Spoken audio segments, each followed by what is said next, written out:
C'est dans le besoin que l'on reconnaît ses amis. Il était une fois un roi qui avait un fils unique qu'il adorait. Quand celui-ci fut devenu adulte, il se rendit, comme il était d'usage, devant son père afin de lui demander la permission de partir en voyage. Il voulait, paraît-il, se trouver un ami.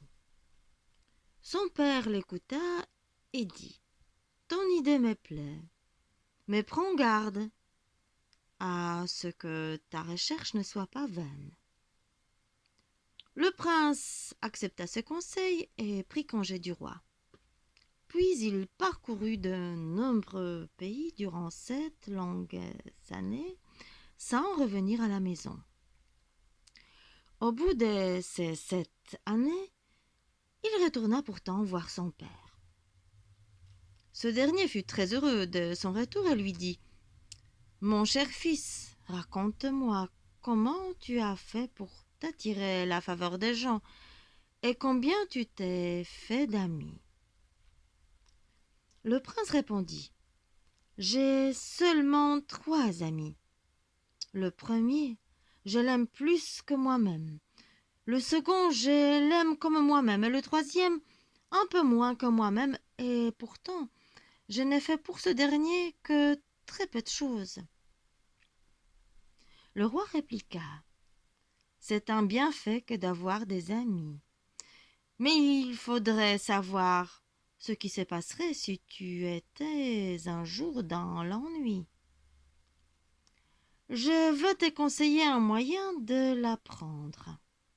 Tue un porc, mets-le dans un sac, porte ce sac sur ton dos et va la nuit chez chacun de tes amis en lui disant que tu as tué un homme et que tu risques ta tête et que tu lui demandes de te tirer d'embarras en te cachant et en cachant le corps de la victime. D'après les réponses de chacun d'entre eux, tu connaîtras ton véritable ami. » Ce conseil plut au prince et il promit de s'y conformer. Il ne perdit pas de temps et agit selon les indications de son père. Portant le porc dans un sac sur son épaule, il se rendit chez l'ami qu'il aimait plus que lui-même. Parvenu devant la maison, il frappa à la porte. Son ami l'entendit, se leva et demanda pourquoi on le réveillait et de quoi il s'agissait. Le prince répondit: « C'est moi. Il m'est arrivé un malheur. J'ai tué un homme.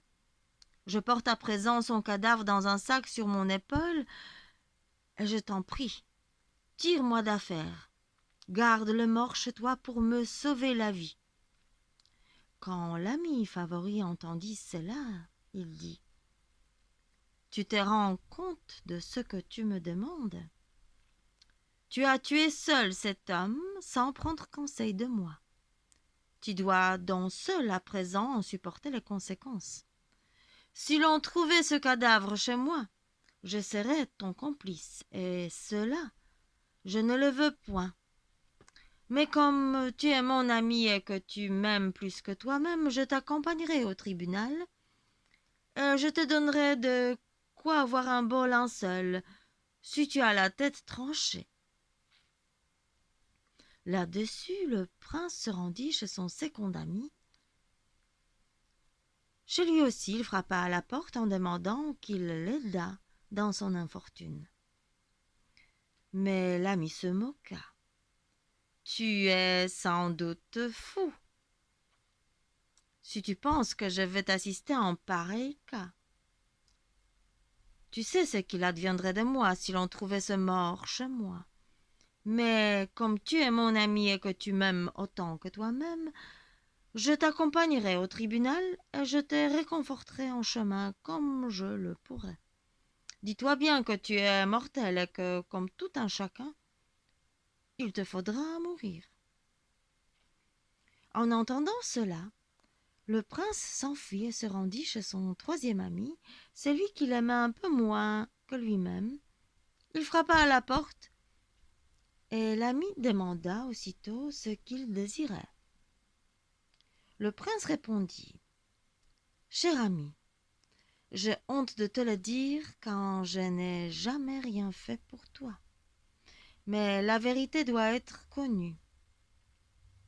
Sache donc que j'ai tué un homme dont je porte à présent le cadavre dans un sac sur mon dos. Je te demande de le cacher dans ta maison afin de me sauver la vie. Si je me fais prendre avec lui, ça en est fait de moi. Alors, celui dont le prince n'attendait rien répondit: Donne-moi ce cadavre. Je le porterai à ta place, et s'il le faut, je mourrai à ta place. Plus tard, quand il eut ouvert le sac, il ne trouva dedans qu'un porc égorgé. Mais à présent, le prince savait ce qu'il voulait savoir. Qui d'entre eux trois était son véritable ami? Fin de l'histoire. Merci de m'avoir écouté.